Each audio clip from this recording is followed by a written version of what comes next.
This video is brought to you by Brand, a sick supernatural comic by writer Antonio Bryce and Image Comics artist Kanan White. If you love comics as much as I do and want to support these fantastic artists, please visit the Indiegogo link in the description below. It helps out this channel and it helps these amazing independent artists. And if you want more Birdman, follow me over on Twitter or Instagram at TheBirdman15.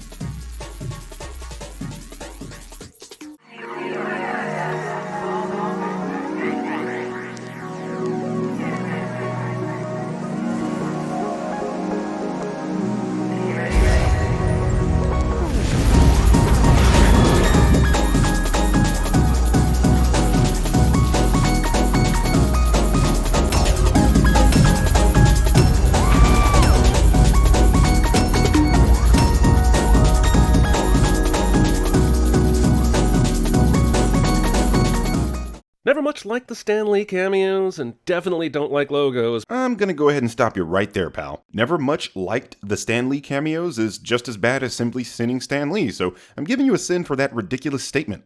But while we're on the subject of opening logos for movies, let's frame it this way. Imagine buying the new Taylor Swift album, but before you can hear me you have to first listen to 20 seconds of a Universal Music Group audio jingle. It would probably be rockin' and full of tight harmonies, but it would still forever be 20 seconds of noise standing between you and your music. That's what opening studio logos do for movies. Trying to explain your dumbass 50 seconds of logo sin too? It's almost like you watched The Birdman or something. Anyway, this analogy doesn't make sense. A film is a visual medium. You're not being interrupted by a film showing you who made it. It's a part of the experience. A better analogy is a book, another visual medium. Opening logos in a film is like the author's name on the cover of a book. If you like the book, you want to know the author so you can catch more of their work. Same with movie studios. Why is my hand so angry? Probably because Brie Larson isn't your girlfriend in this scene? Do you know what time it is? Jesus, Marvel movies, young Dumbledore, young Pope, Sherlock Holmes. Is there any beloved institution that Jude Law hasn't infiltrated? Sinning Jude Law. Anything new? No. Funny, I was thinking the same thing about this chatty friendly fight scene, which happens in every f***ing movie. Every movie? Even Reservoir Dogs? Control your impulses. Stop using this, start using this. There's so much goddamn pedantic mansplaining in the beginning of this movie that I fast-forwarded to the end, where Carol blasts the out of Jan Rog and watched it 3 times in a row. Unironically using the sexist term mansplaining. Future VR requires artificial tendrils that get to know you better than your spouse. Just because it looks kinda cool doesn't make it practical. Looking for practicality in a science fiction film with mother-flirkin' aliens. Solar. The Skrulls have invaded yet another border planet. This time, Torfa. Already lost me, dude. If you think for 1 minute I'm getting all this down, plus the 3 or 4 other names, organizations, planets he mentions in this briefing, you sadly overestimate my ability to give a then it might just be time for someone else to take over the Everything Wrong With series. I mean, if you don't care enough to follow the films, but later attempt to shit on the films because you don't understand what's going on, how valuable is your opinion really? No one will be seated during the bunch of bullshit portion of the movie. Some stuff is happening. Just try and keep track of the purple and the green. They're on different sides, I think. Considering the seriously conspicuous lack of action in this film, nah, I'm giving this scene a pass. Besides, you'd have to be a stupid old fart who's not paying attention to anything to not be able to understand what's going on in this scene. Oh wait. Movie does a great job advertising the Air Force. Well, Carol being a part of the Air Force is integral to her character, so this is a sin because... You don't belong out here! Not strong enough! You'll kill yourself! The movie does pile on a bit heavy with this stuff about her constantly being told she's not good enough. I get that people are told that, but in movie form, maybe we don't need to see it a dozen times to get the point. Agreed. Fine, we need some backstory on why Carol's so driven to be the best. But this exposition brain probe really feels more like a Nike commercial than an MCU film. What? Since when does Nike appeal to the military or the people who hang in a bar and sing rock music crowd? Look down. Focus. Wait, can you change the way the camera of your memory tilts so that you can pick up fine details? This is like the zoom and enhance cliche, but for your brain. This scene is showing Talos infiltrating Carol's mind so that he can gain access to her memory. It's essentially inducing a semi-lucid state, where she's not exactly remembering something that happened, but remembering the details of an event, such as the name of Marvell here. Dr. Wendy Larson, that's her. Do you hear that Do too? we have... So, Carol can hear the scrolls that are digging around in her memories? And she, in memory, reacts to it? You can't change an event by remembering it, right? Right? As I just explained, Carol is lucid here. This isn't so much a memory, but more a dream filled with things that she remembers. In case you thought this movie's 90s references were going to be subtle, she crash lands into a f***ing blockbuster. In case you thought this Sins video was going to be subtle, Jeremy points things out on the screen. Huh? Movie's playing this as a visual gag, but was Carol seriously going to immediately shoot any non-threatening presence in this environment? What if this were the janitor doing the late-night cleaning? Then his ass would have been blasted too. Remember, Carol is fighting Skrulls, beings with the ability to change their appearance. I guarantee you she would have felt justified. Honestly, "We take care of those dirty looks" is quite simply the worst dry cleaning advertising slogan I could even fathom. Or, it's the best dry cleaning advertising slogan ever. You're aware that this is a Marvel movie, right? You're also aware that Marvel movies make tongue-in-cheek jokes, right? Talk about some nuclear yada yada. How the hell does outdated 90s tech and a payphone turn into a communicator with the ability to send signals to her people millions of miles away in space? This is actually a gag in a science fiction fantasy film. Notice the goddamn Game Boy? It's a joke, man. Besides, are you seriously asking for a dissertation on how she's able to do this? Why do you ask for frivolous details like this in a film that literally features magic? Suspend your disbelief and move on. Ever been to C-53? Once, it's a real hole. Aliens find the Earth to be way less than acceptable cliche. Compared to Hala, it fucking is. Okay, this de-aging technology has officially gotten creepy as hell. I'll be honest, youngified Sam Jackson looks pretty awesome here, and I am terrified of how that technology will definitely be used in the future. Jeremy sends something he likes cliche. Fight chase on top of a moving train? I feel like I've never seen that before, except always. Pointing out something that has happened in other movies? I feel like I've never heard that before, except always. This movie, that movie. What? Jeremy thinks it's impossible for a car to cut through traffic like a madman. Apparently, Jeremy has never seen a BMW on the road. Also, look, I think the youngening effect they're using on Sam Jackson is amazing, but they must have used all the resources on that, because Clark Gregg's face makes Jeff Bridges and Tron Legacy look like fine art. A wise man once said, What? Look, movie, no one in a major city subway terminal would look this hard and long at a girl in a weird costume. Subway terminals are f***ing beacons for folks in weird costumes. look man, this is Los Angeles in the 90s and cosplay wasn't a thing yet, so a semi-attractive chick with no ass in a green bodysuit is going to garner a few looks. There you go. Now that no one can tell that's an alien, no one will ask questions about the body with a jacket thrown over its face inside the wrecked car. I mean, what are you even trying to say here? Fury is a law enforcement officer and he cordons off the area. You think a random passerby is just going to run up to a vehicle that was just in an accident and snatch the jacket off the dead alien while a police officer is there? Theft. And sure, the motorcycle guy was an asshole and probably deserved it, but what did this vintage boutique ever do to anyone? Hold up. Asking someone to smile and being relatively cringy means you deserve to have your hand broken and your motorbike stolen? Nah, bruh. I got word on a motorcycle thief that fits her description. But instead of immediately following up on that lead, I'm going to waste valuable time at S.H.I.E.L.D. espousing this clunky dialogue. Jeremy, what if Fury got the intel he needed only just a few moments ago? You know, considering Cheese Larson just stole the bike? Goggling. Here's the problem with your overzealous censorship of certain words. Without the subs, no one could hear that Jeremy said boner. Skrulls can only sim recent memories of their host bodies. That is literally the definition of a stupid restriction to put on an ability just for plot or hero reasons. Why should they even be able to access any memories if all they're doing is copycatting? I seriously don't understand this man at this point, guys. I mean, he's questioning why aliens that have the magical ability to transform into other beings have access to memories, as if the memory thing is what is outrageous in this scenario. Prove you're not a Skrull. Carol is a dick to what, if this is a jukebox from the 90s, has to be 30% AC/DC CDs, 40% Tom Petty CDs. Skip! Is that a communicator? Yeah. State-of-the-art two-way pager. Which would in no way work in a bunker like this, but I'm going to keep making these nostalgic references as long as Marvel pays me to do so. Apparently, Jeremy didn't have a pager back in '95 because he thinks the incredibly powerful and long-range VHF radio signals that pagers used are blocked by concrete. I'm just going to say, no. There is a reason safety agencies still use pagers today, and that has all to do with the reliability of the signal, which is better than a modern cell phone.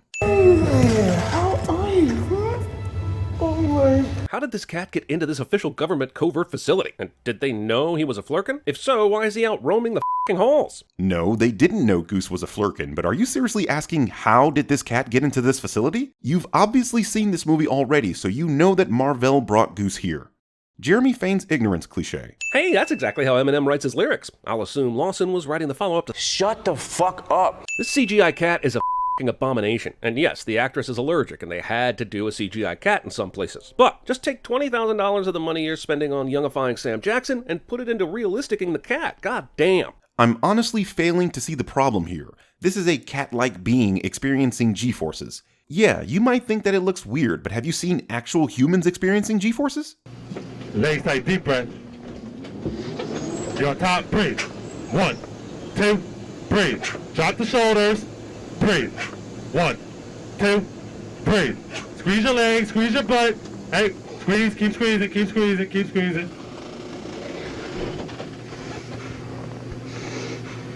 Are you there? How you doing? How you doing? No. Maria Rambo. So how do we get to Louisiana? I'm sorry, but the amount of information they've gleaned from a few seconds of glancing through the records, like Maria's exact address, is such bull that this movie is actively starting to stink. Hey Snake, is Jeremy seriously suggesting that a covert organization that has records on an airman wouldn't have the address of the last person to see Marvell alive? Boggles the mind, doesn't it? Sure, they're not the Patriots, but S.H.I.E.L.D. and the Air Force would definitely know the location of a person of interest. You mean the Lolly Lule Low? Yeah, the Patriots. Wait a minute, are you calling me on a cellular phone? I don't know you. Who is this? Don't call here. I'm hanging up the phone. Prank caller. Prank caller. Oh, come on, Snake. Who are the Patriots? Snake. Snake. Snake! Why does Ronan look like a character from Myst here? Carol appeared almost lifelike on the hologram earlier, and even in full color. Is Accuser Tech still using dial-up or something? I'm going to put these two images side by side here, and I'll let you bid on the amount of sins I'm going to give him for this bullshit. We'll start the bidding at a little bit of sins. Do I hear a lot of bit of sins? 25, 35, 75, 45, 55, 35, sold to the man with the braids in his hair. I see flashes, little moments, but I can't tell what's real. I'll tell you what's real. Someone on this movie's set design team thinks this single mother living alone with her daughter keeps a bowl on the table with 6 f***ing lemons in it. That's real. That happened. Well, since we're nitpicking, how do you know these are lemons? I mean, if you zoom in, this one is half green, so it really could be anything, like a mango or a papaya. Hell, even oranges. You know, you really should be kinder to your neighbors. You never know when you're gonna need to borrow some sugar. This is pretty f***ing hilarious. Yeah, I know. That f***ing laugh is pretty hilarious. And how would you know about the sugar borrowing habits of earthly suburbanites this soon into your stay on the planet?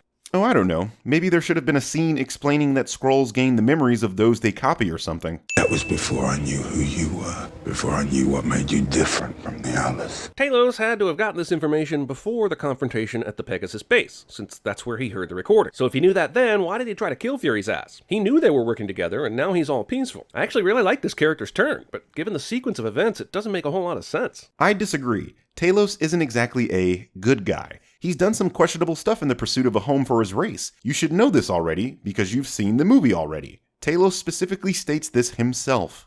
This is war. My hands are filthy from it too. Carol got her powers by being fantastic forward by the warp engine, but the energy only hit her, despite Jan Rog standing about the same distance away. According to Jeremy of CinemaSins, this is about the same distance away. She absorbed its power. She's coming with us. Okay, I'd maybe buy that this recording spurred Carol's memory to recall the crash, but she's f***ing unconscious here, so how would she know this part? Jeremy again fails to understand when a movie shows something for the benefit of the audience. Do you hear me? Man, this depiction of the friendship between two strong, independent women that is emotional but not corny is long overdue. And it's about goddamn time that Marvel showed it. So I'm gonna take a sin off because I'm totally a social justice warrior or virtue signaler or whatever the latest term that's complimentary but is being used to be derogatory. There is a lot to unpack here. First of all, yes, you are a social justice warrior, as evidenced by you using a sexist term like mansplaining. Next, two strong, independent women showing friendship is long overdue? Fucking where? Saudi Arabia? Because here in America, we got Steel Magnolias, Thelma and Louise, Beaches, A League of Their Own. Hell, I could go on. And if you weren't so afraid to send black movies, you'd see that we've got Set It Off, Waiting to Excel, Hidden Figures, Girls Trip, The Help. Dude, there are a ton of movies with strong women as the main character with another strong female friend. And are we just forgetting that Okoye, Nakia, and Shuri exist in Marvel? Are they not all friends? Captain Marvel is not this beacon of firstness that everyone is trying to make it. What purpose does this function of the spacesuit serve? Like some Kree was almost finished designing it, and the Supreme Intelligence poked its head in and was like, don't forget to add the unnecessary color wheel. So you're pretending that the concept of camouflage isn't a thing.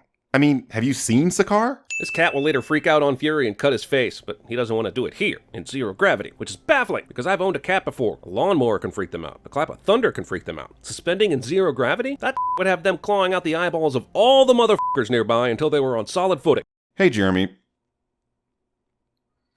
This isn't a cat. In her notes, she called it the Tesseract. You know, I'm fine with the timeline of the Tesseract. The idea that Howard Stark helped found Pegasus in the 80s and handed it over to this project is totally okay. I'm just tired of the f***ing Tesseract. It shows up in seemingly every movie, being all Tesseracty and stuff. I'm going to agree with you here. I would have preferred that Danvers got her power from, the Power Stone, and in her quest to find the Skrulls a home, left the Power Stone on Morag for Peter Quill to later find.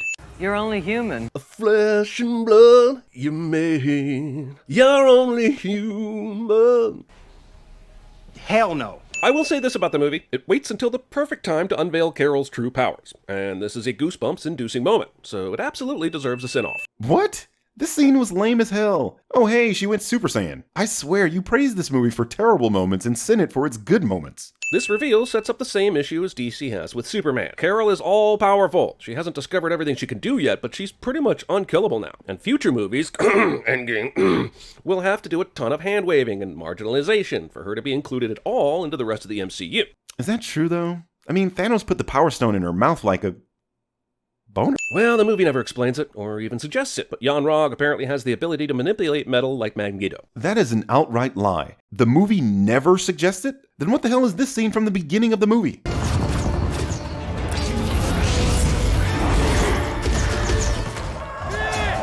Also, wait, what was that? Jan-Rog apparently has the ability to manipulate metal like Magneto. One more time. The ability to manipulate metal.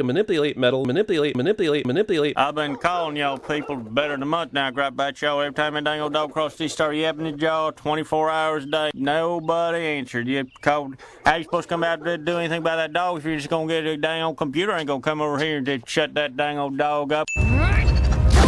How the f*** did that happen? The movie is directly contradicting its own previous implications about the power differential here. Jan-Rog's gauntlet has the ability to manipulate gravity. I can assure you, Captain Marvel is not so powerful that she isn't subject to general relativity. This is called gravity. Prove to me you can beat me without.